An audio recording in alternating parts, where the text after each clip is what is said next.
BJP మతం పేరుతో దేశంలో చిచ్చు పెడుతోందని ఫైర్ అయ్యారు సిపిఐ రాష్ట్ర కార్యదర్శి కూనంనేని సాంబశివరావు. పార్లమెంట్ ఎన్నికల్లో బీఆర్ఎస్ బలహీనత బీజేపీకి బలమైందని విమర్శించారు.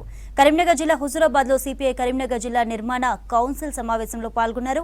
మోదీ ప్రభుత్వం దేశ సంపదను కార్పొరేట్ సంస్థలకి దోచిపెడుతోందని ఆరోపించారు కూనంనేని. బీజేపీ మతాల మధ్య, కులాల మధ్య, ప్రాంతాల మధ్య స్విచ్ పెట్టి కొంతకాలం అధికారంలో ఈజీగా రావటం జరిగింది. కొంతకాలం క్రితం మొన్న ఇక శాశ్వతమని అనుకోవడం జరిగింది. 400 పైగా పార్లమెంట్ స్థానాలు వస్తాయని చెప్పి ఆయన నరేంద్ర మోడీ గారు చాలా బాహాటంగా వ్యక్తం చేశారు. కానీ ఆచరణలో 240 స్థానాలు కూడా దిగిపోయారు. అంటే మతం పేరుతో ఎక్కువ కాలం రెచ్చగొడితే నడవదు అనేది అర్థమైంది. అలాగే అయోధ్యలో అక్కడ జనరల్ స్థానంలో దళితులు కాంగ్రెస్ నుంచి గెలిచారు. బీజేపీ అక్కడే ఓడిపోవడం జరిగింది. అదే పద్ధతుల్లో అక్కడ ఉత్తరాదిలో భ్రమలు పోయినాయి. ఇక్కడ వచ్చేసరికి మన రాష్ట్రంలో 8 స్థానాలు బీజేపీ గెలవటం జరిగింది. అంటే ఇది బలం కాదు. 8 రాష్ట్రాలు ఇక్కడ బండి సంజయ్ గారు గెలిచారు.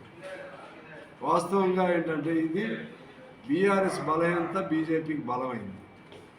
అది ఆ టెంపరీగా ఉన్నటువంటి ఎమోషన్ బ్యాక్గ్రౌండ్లో, ఆ ఎమోషన్స్ నేపథ్యంలో బీజేపీ గెలుపొందడం జరిగింది.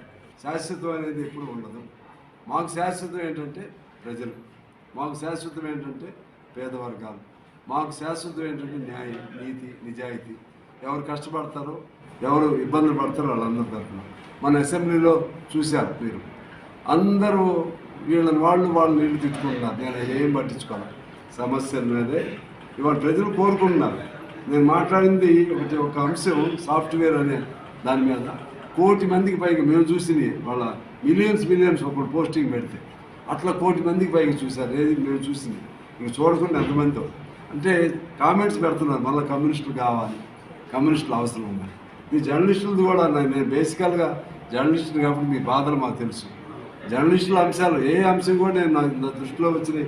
ఆ ఉన్న తక్కువ సమయంలోనే సద్వినియోగం చేసుకున్న ప్రజలు గొంతుకు నిలిపించాము అక్కడ. అందువల్ల ప్రజలు అంతిమంగా మా మిత్రులు పట్టాలు ఇచ్చారు. కలెక్టర్ గారు ఇచ్చారు పట్టాలు, పర్మిషన్ ఇచ్చారు. ఆ తర్వాత ఇంటి నెంబర్లు కూడా ఇచ్చారు. ఇచ్చిన తర్వాత ఒకవేళ ఎవరైనా కోర్టుకు వెళ్ళినా సరే గవర్నమెంట్ దాన్ని సరిచేయాల్సిన బాధ్యత ఉంది. అతన్ని పిలిపించి, ఎవరు కాంగ్రెస్ అంటున్నారు పిలిపించి ఇతర చేయించాల్సిన అవసరం ఉంది. లేదంటే ఇంకా పక్కాగా అసలు జర్నలిస్టులకు ఇళ్ళు ఇస్తామని అంటున్నారు కదా, ఆల్రెడీ కట్టుకుని ఇళ్ళని బరాబరిగా మీకే రావాలి.